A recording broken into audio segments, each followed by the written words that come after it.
Hello, everybody, and welcome back to another episode of Voices from the Inkwell. I am one of your hosts, Michael Skinner. Hey, I'm Gabe. What's up? And today we're going to be bringing you a very, very awesome episode.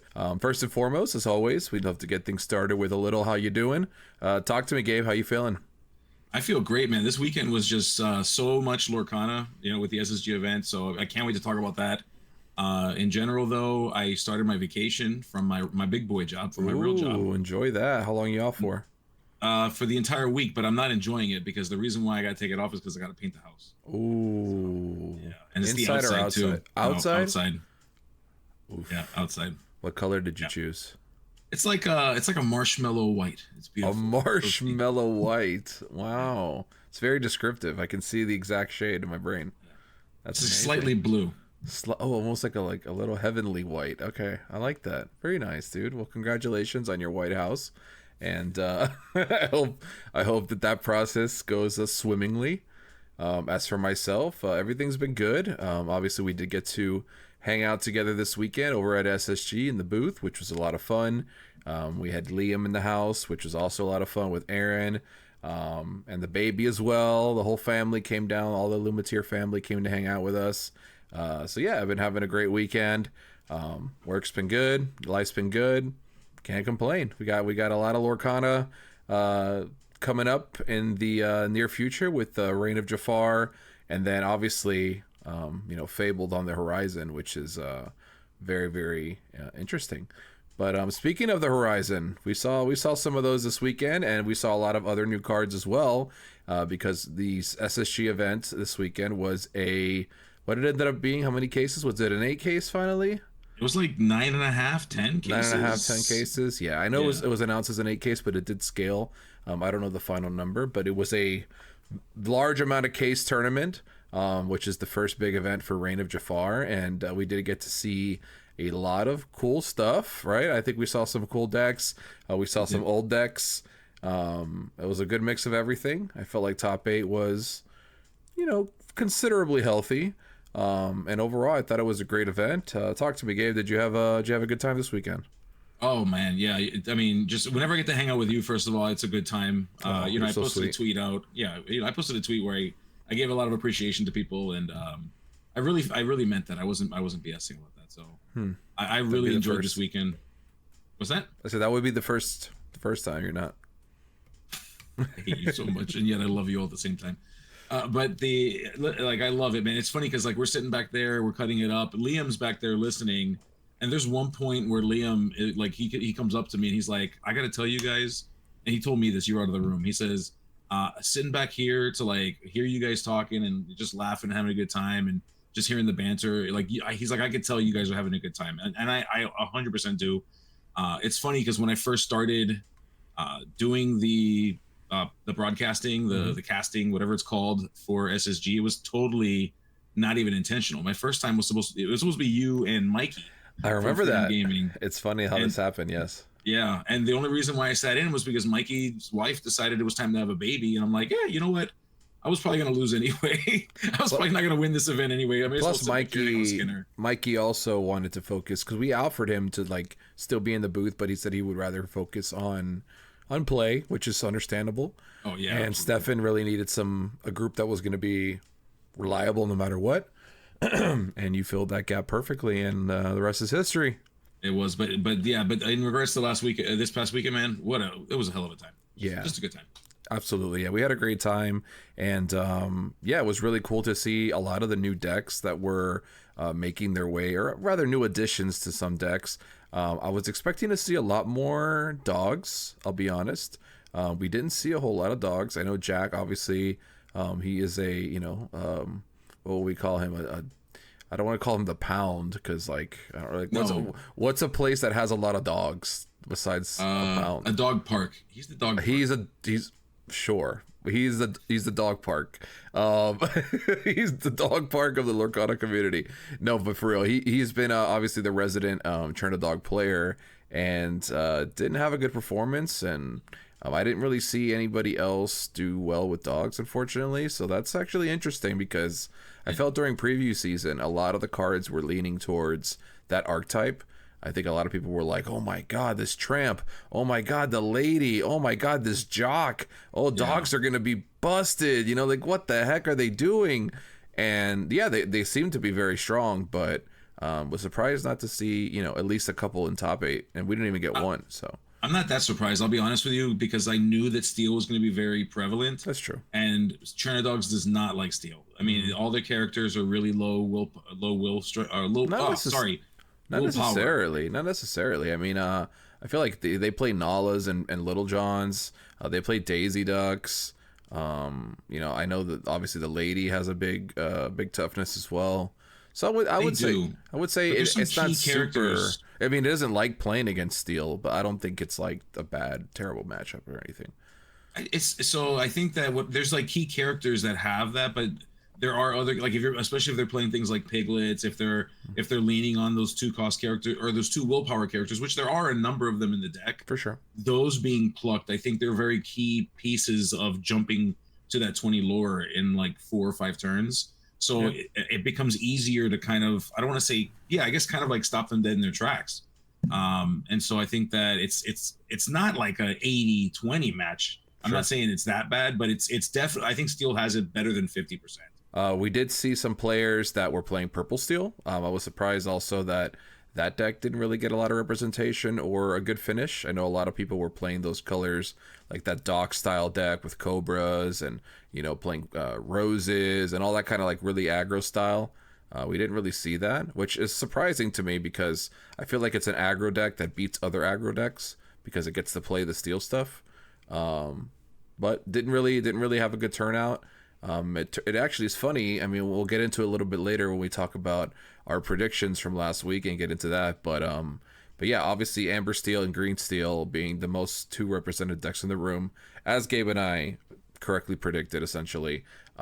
We knew that was going to be a thing. What I was very surprised about, though, was Emerald Amethyst being the 3rd most represented in the room. It was 9 players playing it, which doesn't sound like a lot, but I think the breakdown was like 16, like 12, and then 9 or something when it comes to like the numbers. I forget what it was exactly, but I was super happy to see people playing Emerald Amethyst.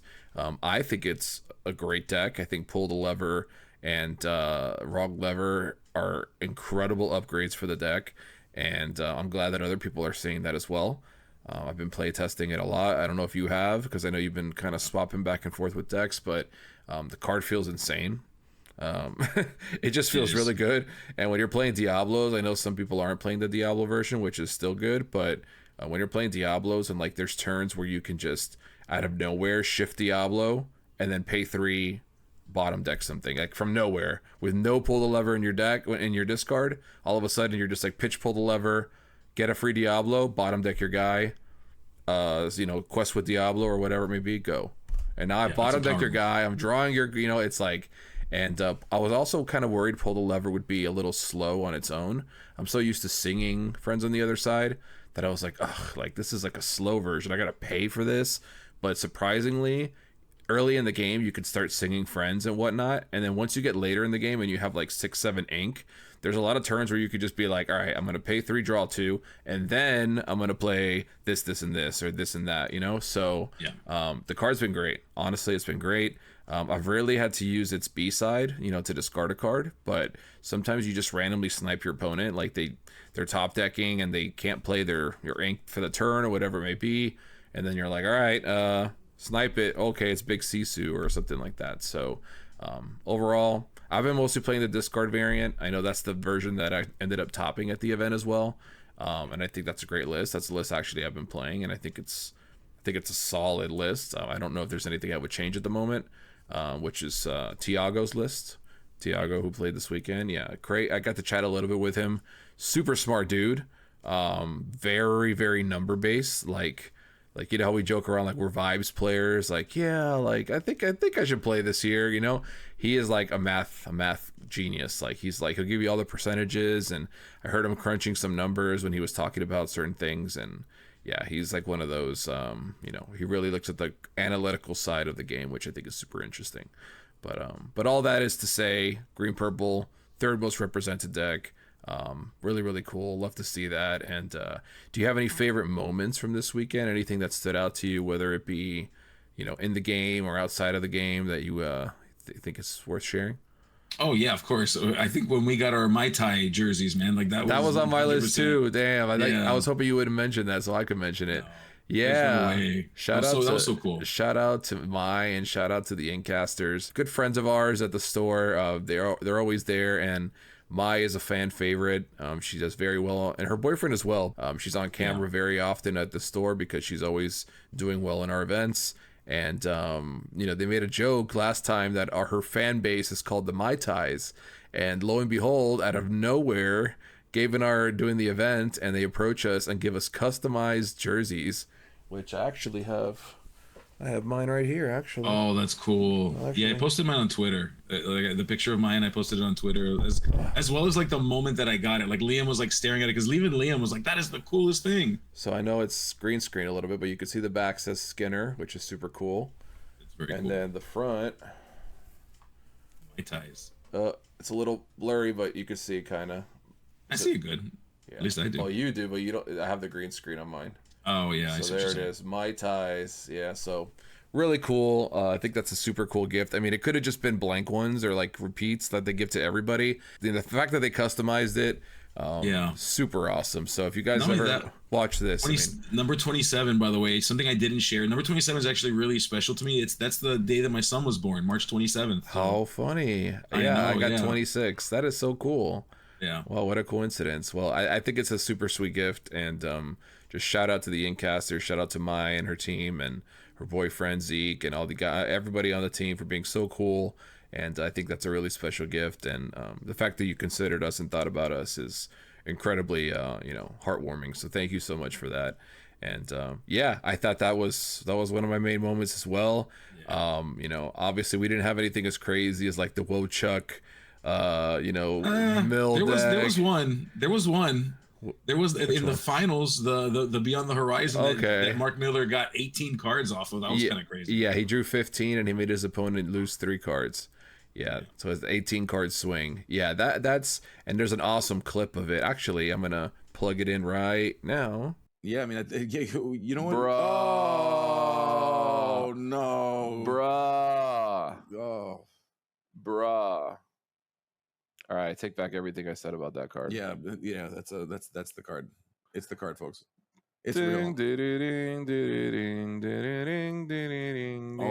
my god, what's that number that he's drawing? Ding, ding, Yo. ding, You know what? I feel like I'm at Chuck E. Cheese right now, and I just hit the jackpot, and all the tickets are all the spitting tickets out. are still spitting out. I'm still waiting for the tickets. And that clip. Thank you, Empty Apartment on this, or I was gonna say Discord, but on Twitter, who posted this clip and did a little animation of Chuck E. Cheese and stuff at the bottom. Super awesome. And it's super awesome. And that was a really funny moment as well. And that was like the one big moment that I saw Beyond the Horizon do something. I know we talked a little bit about it at the show. I know the card's incredibly powerful. I'm not denying it. Don't come at me in the comments saying, what are you talking about? This card is cracked, needs to be banned. Like, I know the card's good, but I just didn't see it pop off. And again, we only get to see what's on stream, right? We're not seeing all the matches in the room. But from what I saw in my booth in my chair, the card was really strong in situations where you were already really ahead. Like, let's be honest, like that game that Mark was playing, obviously that was a back-breaking Beyond the Horizon, but like he had 3 Prince Johns in play. Like what? Yeah. It was crazy, but I don't know, like he was just... The ceiling is extremely high on it. So I think that's the way most people would describe it. Like, that card has a very high ceiling, but the problem is when it's bad, it is trash. Like, it sits like a block in your hand, a 7 cost uninkable. So if you think about the 100 games, over the course of 100 games, how many times are you going to get a Mark Miller 18 card swing versus how many times you're looking at this thing saying, man, this thing is stupid. You know what? Let me just play it so that I can discard my empty hand and draw 3. And basically it's a really expensive dog. Sure. Yeah. So makes sense. I mean, I haven't got to play with it at all. I've mostly been playing green purple, so I haven't had a chance to experiment with steel yet, and that card in particular. But Yeah, I mean, I don't doubt that we're going to continue to see it. I think it's definitely going to find a home in that Emerald Steel deck. Clearly, that deck is the most powerful, if not close to the most powerful deck in the set. I would say right now probably the most powerful, but we are still fairly early into the meta, so we'll see how it shakes out. But not overly impressive. I think another card that really impressed me this weekend was the new Rhino card. Rhino, the 1-drop and the 4-drop, actually. I thought they were both very, very good. We did see 2 Amber Steel aggro decks make it into the top 8. Both of them were on the hamster package. And yeah, I think he's incredibly strong. I think he gives a whole new way for, normally we have Vanessa singing on turn 2 in the Amber Steel decks. And now we have we have Vanessa singing on turn 3 because you play her on turn 2. But now we have a way on turn 2, we can go turn 1 Rhino, turn 2 shift Rhino, sing Zeus, right? And that's huge. I mean, I don't know what you'd want to Zeus on turn 2, but if you needed to Zeus something like an Ursula, Vanessa, whatever it may be, you can actually do that now, or a Troubadour, whatever. You can actually go turn 2 shift, sing, Zeus something, and now you have a 4/3 with resist 2 in play. On turn 2, and you just Zeus your opponent's only character or one of their only characters. So yeah, I think that card is going to be a real mainstay. I don't know if Freddie has been he didn't play this weekend. Do you know if Freddie's on the Rhino he yet? is. Yes, I can tell you right now, Freddie is a big fan of Rhino. Yeah, I can imagine. The card's super cracked. I think it's a really, really strong card. I know some people were saying that the 1-drop isn't good enough. I was like, it doesn't need to be that good. It just needs to survive turn 1, which is not a super hard task. And I talked to Bivens about it as well, and I was like, "What do you think about the 1-drop?" He's like, "Yeah, it turned into the 2-drop, so it's great, like." So it serves its only purpose. Like, go turn 1 Rhino, turn 2 shift Rhino. So yeah, I think that deck's going to continue to be a mainstay as well. That's a deck that I think performed not only well at this event, but looked very promising. I think there's going to be probably different builds. The builds that we saw in top 8 give me vibes of like an Amber Steel Kiwi kind of sort of like just value curve. You have the steel songs to kind of keep your guys safe and keep things away, and you just play like hard to deal with threats that are pretty chunky. I mean, you've got Lawrence, it's a 4/4. You've got Rhino, essentially a 4/5, right? Because he has resist 2 for at least until he takes damage.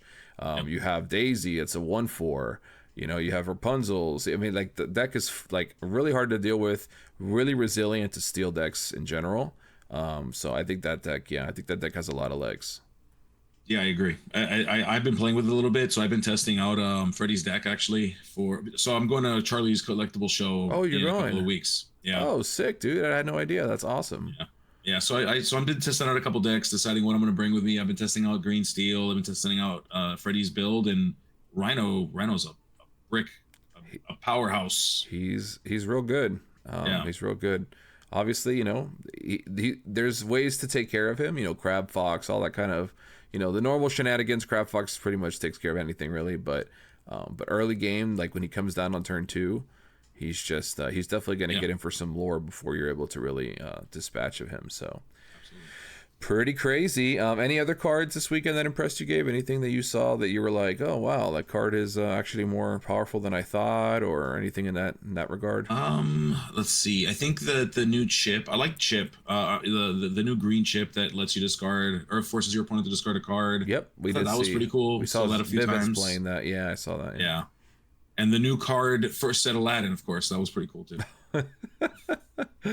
Oh, Bivens approached me right before the event, and he's like, I gotta play this bad card in my deck. And I was like, what? And he walks up to me and he shows me the 2-cost warded Aladdin from set 1. He's like, can't believe I have to play this card. And I'm like, what are you playing it for? So you can sing together? And he's like, yeah, so you can sing together. Just because it has ward, and it's two more towards the sing together. So word's powerful, man. And then you put that thing on a 3-cost character that you draw a card every time somebody discards, and you got a broken card that probably should be banned. Yeah, that's definitely a topic that's been a little, I don't want to say spicy, but obviously people are calling for Prince John bans and whatnot, and I think we'll get there. I think I mentioned it on my X, but it's only a matter of time before Prince John is gone. I think in the Infinity format, there's going to be obviously a different ban list or errata list or whatever it is from the core format. It's going to be totally separated, and I think there's no chance that Prince John doesn't end up at some point. Might not be now, might not be next set, might not be even the set after, but eventually it's going to get to a point where I think that in order to keep Infinity at a healthy place and not just have your opponent lose their hand and you draw 100 cards every turn, they're going to have to probably ban him. But that's just my opinion. I'm not crying for a ban. Like, I don't think it's like, I think he's probably too strong, yes. But I think eventually he will be absolutely, indefinitely, like, no doubt too strong, I think. So we'll see. I think Ravensburger's learning their lesson. We haven't seen them really print any ward characters that don't need to be exerted to do their effects in a while, which I think is the way it should be. We definitely, ward is great. You could put ward on a character, protect it so that it's able to quest the next turn or do its effect the next turn. I think that's a great effect, but you can't stick it on these characters that have passive effects that you could just literally leave it on the table and never interact with it. It's just, I don't think it's good for the game. So yeah. But I would agree. I think Prince John would have benefited from either not having ward, or it functions like Diablo, where it says like the effect happens when Prince John is exerted. I think that would have been different too. If it's like, okay, well, basically you get one turn where you can do that, and then because this character has to be exerted, it's a 2 willpower character. I think that would have been more fair too. Or even like, you could only draw 1 card from it, or I don't know, like having some kind of restriction where, it's once per turn or something instead of just being able to draw a million cards. But I don't know. Erratas probably not the way to go. I know they did erratas for Bucky. I don't think erratas are good. I think it's just better to ban the card. But who knows? We're not there yet. We may never be there, but I think it is inevitable in my opinion. So, but yeah, talking about SSG, talking about the weekend. Finally, the winner of the event, Mr. Miller. Mark Miller. Mr. Miller. Super congrats to Mark Miller. He deserves it. He's been playing at all our events for quite some time now. He came out with Green Steel and showed that it is right now the most powerful deck. Obviously, it's only day one. A lot of people that I spoke to said they were expecting a little bit of different meta in the room.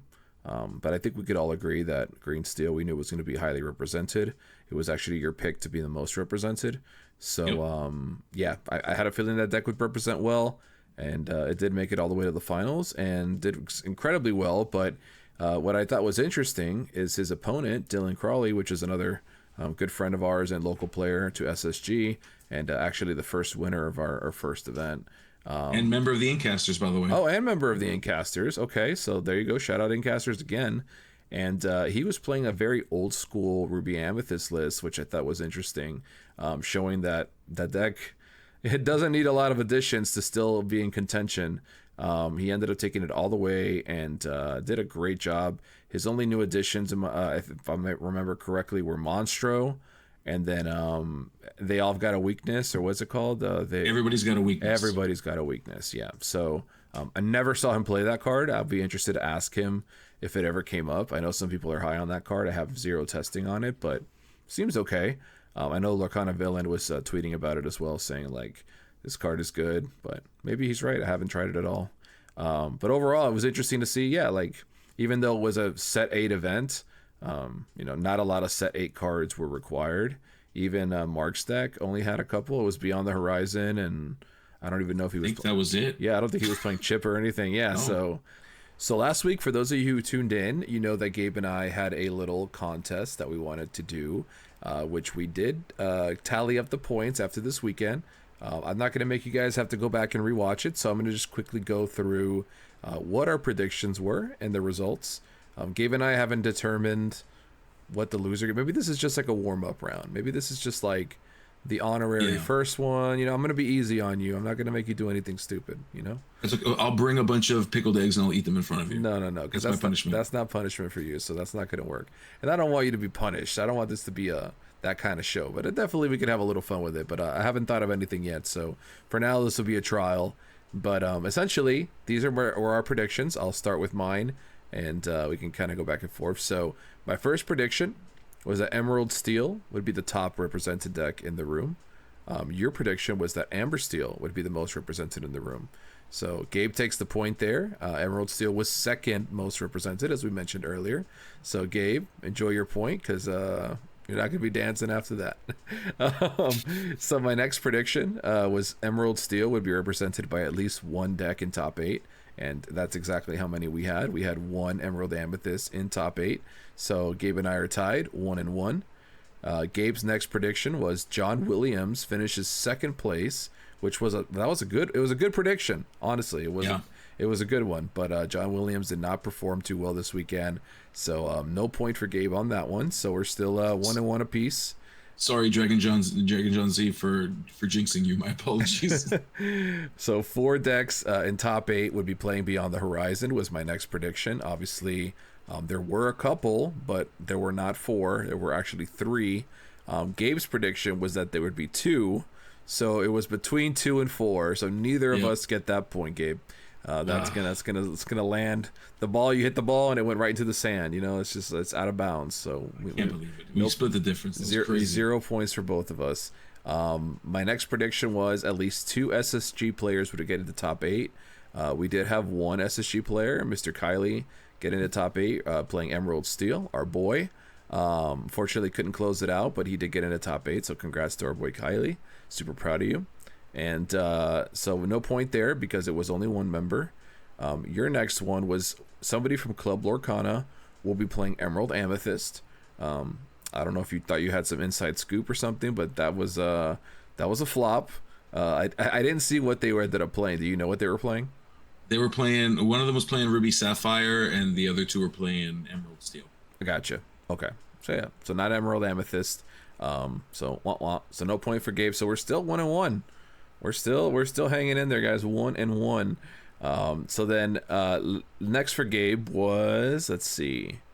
Oh, that there would be 2 of each deck represented in the top 8. That's another flop. But we did have 2 Amber Steel, but then we had 3 Green Steel. So that threw you off, and then 1 Red Purple. So that almost, it looked good for a moment there, Gabe. But I know I was almost half right. Right. If one of those green steels was a green purple, maybe another red purple in there, you would have maybe had it. But better luck next time. Better luck next time. And so it's 1-1, right? We're tied, and everything's looking like we're gonna just shake hands and call it a day. 1-1 draw. But no, Gabe. I had one more prediction. And that prediction was that Liam from the Illumateers would not be wearing his pink suit, his pink jacket this weekend. That was rigged. I want a recount. Okay, I demand a recount in this event. Liam had the opportunity to do something big here, and he did. He chose the winner. He chose the right person. So Liam, shout out to Liam. Actually, what Liam did was he left it in the hands of luck, literally. We have a good friend Ronald who has some dice that I showed it in the last episode. Actually, he rolled the dice. Liam, his outfit was chosen, and therefore Liam is now Team Skinner, and a point for me, which makes me the first ever Illuminary. What do we call it? The Illuminary Battle Extravaganza. Battle Wizards. The Illuminary Battle Wizards. Whatever this game is called, we don't have a name for it yet. I am the first honorary winner. We should get some wrestling belts, man. We need to start having some fun stuff on the show. So right now I am the undisputed number 1 contender. I have the money in the bank right now. I got something. I don't know what it is yet, but this is our debut match, so I'll take it easy. Maybe I won't take the belt quite yet, but yeah, step it up, Gabe. Step it up, bro. Yeah, listen, you rigged. Okay, I don't know what Ronald did with those dice. All right, he rigged those things. Liam did the right thing, and he followed through and stuck to his commitment. But I know Ronald's got you in his back pocket. I know you're paying him off. Hey, I'm gonna get to the bottom of this thing. Okay? I'm not saying nothing. All I know is I'm the winner, and that's all that matters. Winner, chicken dinner. Winner, Michael Skinner. Enjoy that, winner, Michael Skinner. You enjoy that, okay? But next time you won't be so lucky. I'll just tell you that. I'm gonna do my best to enjoy it, but there will be a next time. All right, this road is this story is far from over, sir. Yeah, you're not kidding. You're not freaking kidding. But anyways, guys, in summary, we had a great time this weekend. I hope you guys tuned in and checked it out. And if you didn't, well, there's a VOD online. You could definitely do that. And SSG will also be uploading the matches one at a time throughout the week, which may or may not have already started by the time you watch this episode. So definitely go check those out. And there's a lot of really, really fun matches. So highly recommend you go watch those. And I think getting into our next topic would be probably something that might be a little, I don't want to say controversial, but I think it's something that was a little bit of a bummer this weekend. And, it didn't ruin the whole event or anything like that. We had a great time, and it was honestly like a very minute moment of the whole event, but something worth talking about, Gabe. And we did have a little bit of an incident, right, on camera. And I try not to super highlight these because I know it's like I don't want to witch hunt. I don't want to put somebody on blast, but we're not really talking about the person in general. We're going to be mostly talking about what to do in this kind of scenario, right? Like, how do you handle this? Us as commentators, we even weren't sure what to do in the moment. It's kind of a tricky situation. And Gabe, I'm not sure if you want me to maybe you want to start by telling your side of the perspective, because I did run out and speak to the judge during the altercation, or not altercation, but during the incident. So I don't know if you want to talk a little bit and kind of set the stage for us here. Yeah, I mean, it's not a whole. I mean, essentially, what happened was one of the players in one of the matches had inked multiple times in the same turn. In fact, interestingly enough, they do the thing where they ink the card and they leave it face up.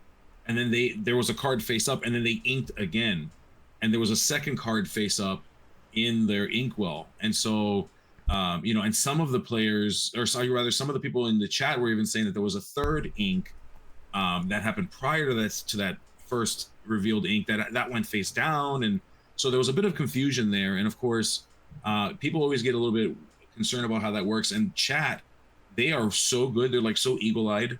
And they catch these things and they throw them in the chat for us, which is helpful to us. Honestly, like it been more helpful. Help a lot. Yeah, we're looking at a lot. So we're glad when they I know it sounds like we're just watching Lorcana, and we are for the most part, but I mean, we are. But there's multiple things happening. I mean, production is communicating with us. We have chat open. We have deck lists open on the side. Sometimes we have melee links that we're clicking through.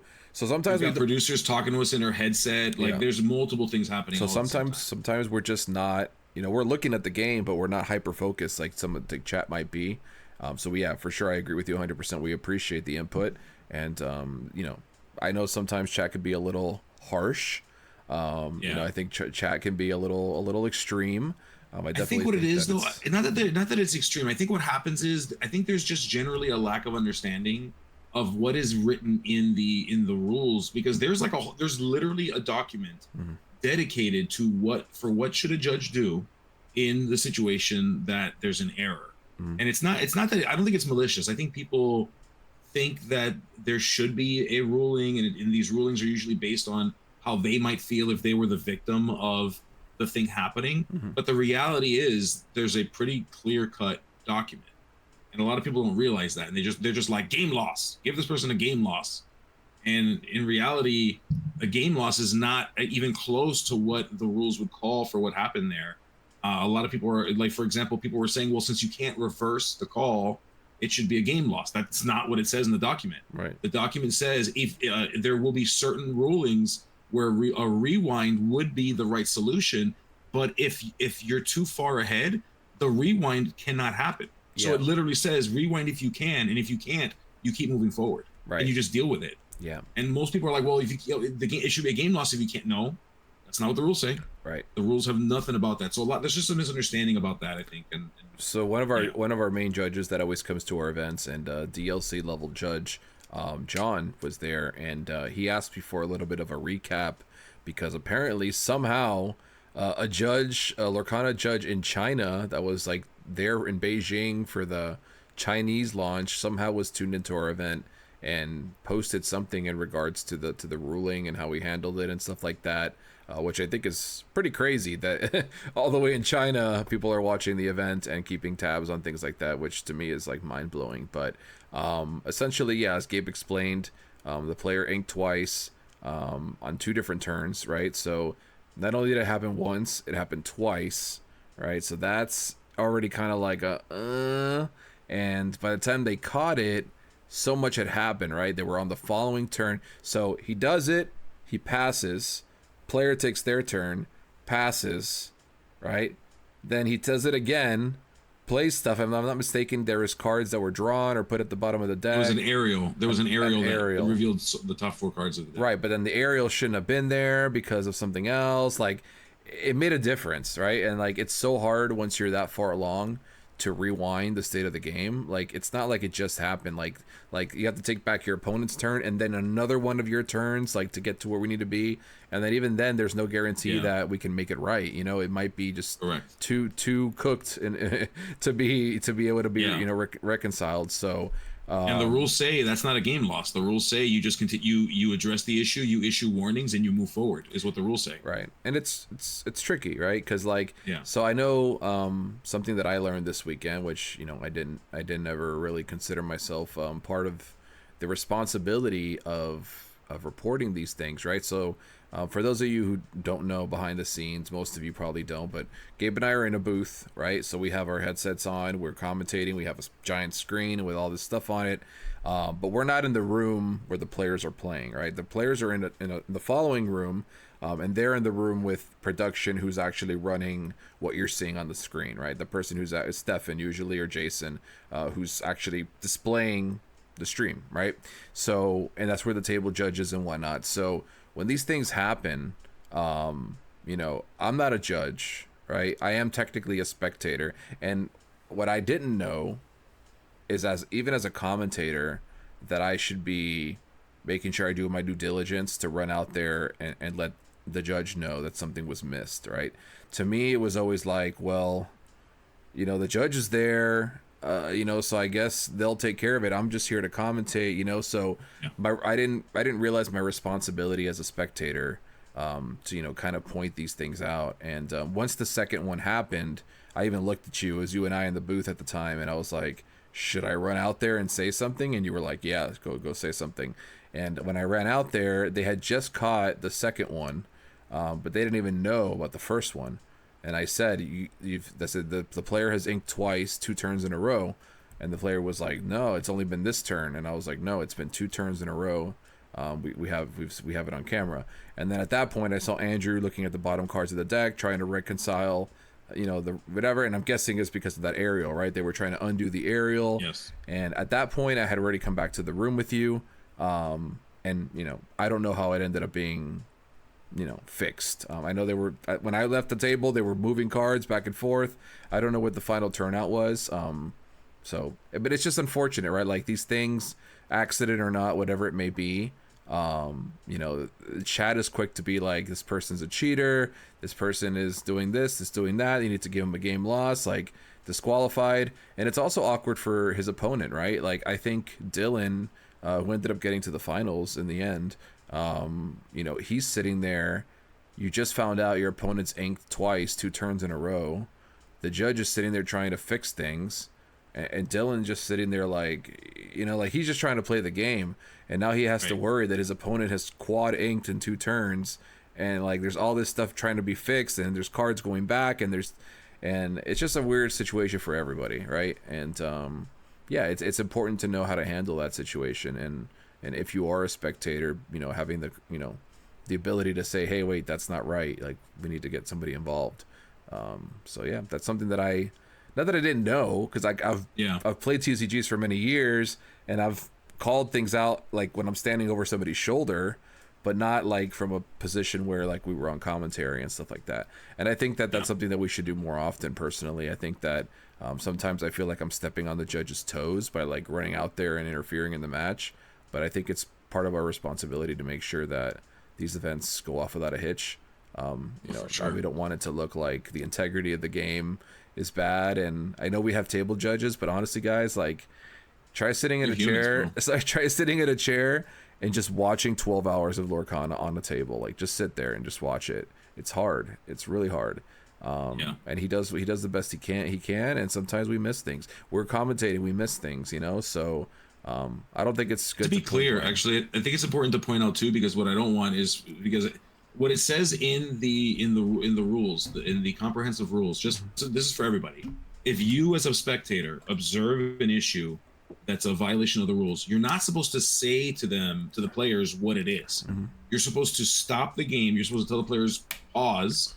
You're then supposed to grab a ref or a judge, grab the games referee, games referee, and then so what you technically even you did that wrong. So you're supposed to pull Andrew to the side and then tell him outside of the earshot of the players, so that way he can then go and do his investigation and figure it out. So if you ever encounter that, if you ever encounter at a DLC or any event a violation of the rules, your job is to tell the players to stop, that there was a violation of the rules. You're not to tell them what it was. You're supposed to say, hold on.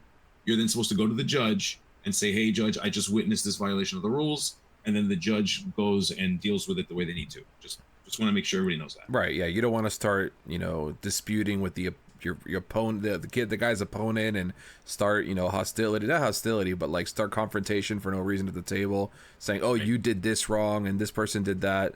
Yeah, it's just best in those scenarios. Just let the judge know what's going on and let them do what they got to do. That way they can make sure everything's taken care of appropriately. But yeah, again, it was a very small moment, and honestly, it ended up amounting to no big deal. Yeah, but the game was basically, and the game was over at that point. Now, to be fair, if that could happen in a situation, and it could have flipped the game, but thankfully in that situation, it was a non-issue. Good, yeah, and yeah, from what I heard, everything went pretty smoothly. I did hear.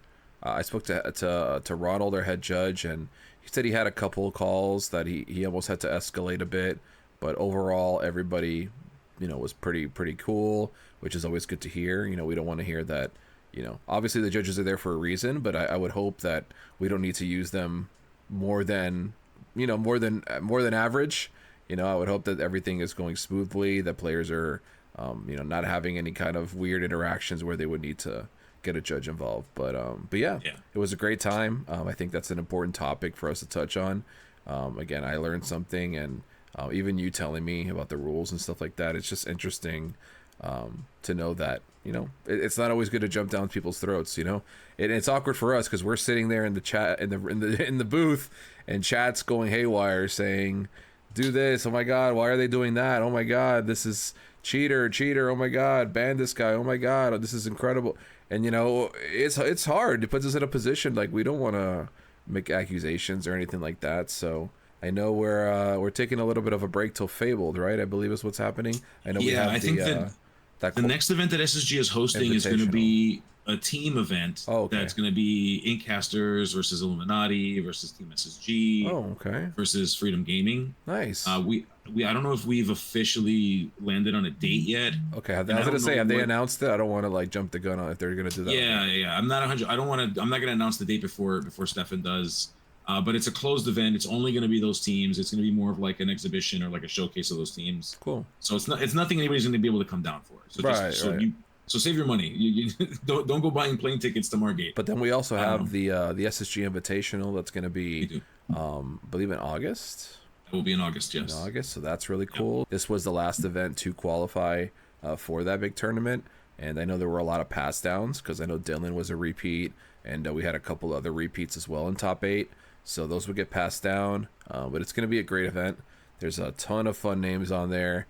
I know, unfortunately, DeCandio's on there, but he can't make it, obviously. But still, a lot of really awesome players, and I think that Invitational is going to be a heck of a show. I think it's going to be like World's Junior. It's going to be like really, really big event and really, really fun. So I can't wait to see what kind of insanity Devin and the SSG gang come up with for that event, because it's going to be ludicrous. I cannot wait to run that one through. It's going to be so much fun. For sure. But guys, I think that wraps up our episode for today. Short and sweet. We don't want to keep you guys too long, but we did want to get together and just chat about the weekend and obviously give you a little bit of our thoughts on that situation there. Again, not to spotlight it. It's in no means a highlight of the event. But it did make for some interesting discussion off camera, and we just thought it'd be, nice to bring it to you guys and kind of open up the floor for discussions. And if you've ever had to call a judge, or been in an awkward situation at a table and not been sure what to do, or witnessed something as a spectator, let us know down in the comments, like, how did you handle it, and or how do you wish you would have handled it, or how did it play out? Because I've been in the TCG community for a long time. We see judges in these kind of situations get called all the time.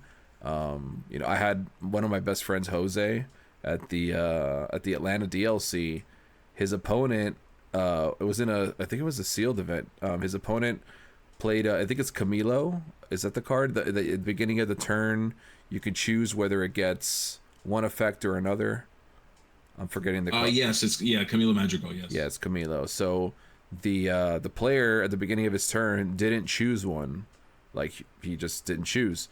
And so but it gets to the point where the player wants to attack, and he attacks, and then my friend Jose is like, okay, like, nothing happens, and he's like, oh no, because it has this effect. And Jose was like, you never chose an effect at the beginning of the turn. And the guy's like, well, it's obvious which one I would have chosen. And it's like, no, like, that's not, so, and the guy tried to be like, really, you're gonna be like that? And I just, like, these kind of situations make people uncomfortable, so some people are too embarrassed or too shy or too intimidated to get a judge involved. And I think it's something that, you need to normalize as a TCG player. I know a lot of people, it's their first TCG, and, like, they think calling a judge is like getting somebody in trouble. But it's not. Like, you just want to make sure the game plays out the way it needs to. Sometimes these situations arise. Sometimes it's, not a bad thing at all. So, I think normalize calling a judge, normalize, getting judges involved, even if you're not in the game. I think it's important. And I think it's great. Oh, and just to kind of wrap up the conversation with a bow, anything that happens in the middle of a game, card count error, wrong information in your Inkwell, you see something you're not supposed to see, literally any rule or anything that can be messed up through the course of gameplay is not a game loss. But you want to know what is a game loss? Unsportsmanlike behavior. And you know what classifies as unsportsmanlike behavior? Openly complaining to the TO about a ruling that you don't agree with, talking poorly about your opponent. So the thing that some people would do in those situations would be a game loss or a match loss, but what happens through the course of the game generally isn't. So just for those of you that are in the chat, demanding game losses, it doesn't work that way. Yeah. So, and we're not trying to fight back at chat either. Like, no. I know chat it's can knowledge. It's information. Yeah, I know chat can be a little quick to jump to conclusions sometimes, and I get it. We're not upset with chat or anything, but no, we just want to bring it up because we see the chat, we see people calling for for the execution of this person, like, in that moment, this person's a dirty cheater, we've seen them cheat, then you have their friends in the chat saying, no, he's my best friend, he's not cheating, and it's like, dude, like, it's just like this really weird situation. So just in general, wanted to share that story with you guys. I wanted to share our experiences at the event. And Gabe, if you want to get us started with some shout outs and maybe some plug-in, and then we'll get this show wrapped up. Shout out to Liam and Aaron and their whole family, the Illuminators. Had a great time with them. Shout out to the chat. Shout out to everybody that joined us at the location and on stream.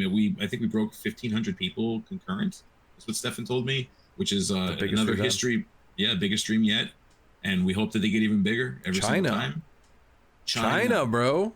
China. Yeah, we reached all the way to the other side of the world. It was crazy. That was mind-boggling when they told me that. Yeah. And it was like 10 minutes after it happened. Jon was like, "What happened in there?" And I'm like, "Oh, well, why? What?" He's like, "They're talking about it over in China." I'm like, "What?" It's like, "What?" Crazy. Like, what? So yeah, super crazy. Yeah, but yeah, shout out to SSG, of course, the whole crew out there, and Illuminati, baby. Join me on Illuminati TCG on Twitch. There you go. Triangles up.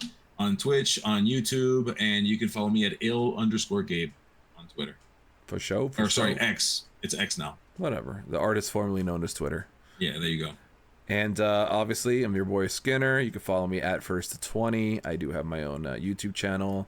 On the road to 1,000 subs, guys. I'm at 922 last time I checked, which is so crazy to me. I'm working on getting a new video out as soon as possible. I did just get a new schedule at work, so I'm just trying to balance that out. I'm happy that Gabe and I were able to work it out today because, yeah, it's just a little busier, but thankfully Gabe's on vacation, so we were able to make it all come together. But yeah, shout out to all the same people that Gabe shouted out. You know, the Illuminateers, you guys, you know, don't know how much of a blessing it is to have you guys around. And thank you guys for showing up. And everybody involved in the tournaments, because obviously if nobody shows up for these tournaments, none of this can happen, right? So thanks to the community for supporting us and supporting SSG and supporting Lorcana, and just, you know, being involved in the community. And, you know, I see all these other games throwing tournaments and stuff, but nobody's doing what we're doing, right? I don't see anybody in the Magic community doing this. I mean, obviously on a higher level, like Star City and stuff like that, but like at a local level, I don't see anybody doing what we're doing for Lorcana, and it's incredibly special. And yeah, I love seeing people inspire each other. All these, like, you know, stores throwing events now all over the United States, little by little, like these bigger events are popping up. And yeah, I think it's just great that the community is coming together and making it happen, and, you know, making these events worth flying to and traveling to, and all of that. So yeah, just a huge thank you to everybody. I had a blast. Gabe, thank you as always. You know, you make it much easier. You make the time go by quickly. And you know, I think we have great chemistry in the booth as well. So yeah, shout out to everybody. The only person I don't want to shout out is JDZ, because his list of songs is so bad, dude. God, bro. Why, dude? It's criminal. It's an absolute criminal offense. God, I know we already said we're gonna say goodbye, but let me just get into that real quick, Gabe. I know you wanted to get into that. Let me just get into that, guys. JDZ, I'm gonna link it down below because I need you guys to understand. It's been the talk of the town this week, if you will. Okay, it's been the talk of the town. Okay, JDZ put out this fraudulent list, okay, of what he thinks is the ranking for best songs in Disney, or best movies based on songs, like a ranking of movies, right? And what he's done to Hunchback of Notre Dame and to Hercules is criminal, okay? It's just downright criminal, and I'm not going to stand for it, okay? And, you know, as a member of the Disney community, I think it's an atrocity, and I think he needs to publicly apologize online for his crimes against humanity. It's really unfortunate that it's gotten to this. I love JDZ, but, you know, I'm not sure what's gotten into him. I'm just not sure. You know, you know what it was? I know it's that hamster ball. He took a bump. He took a fall a little bit too hard, and I think he must have bumped his head. That's probably what happened. God, that's what it was. Hamster ball. That hamster ball. But anyways, guys, we love you. JDZ, we love you, and just wanted to let you know how I feel about your list, because it sucks. Until next time, everybody, ink responsibly. Peace.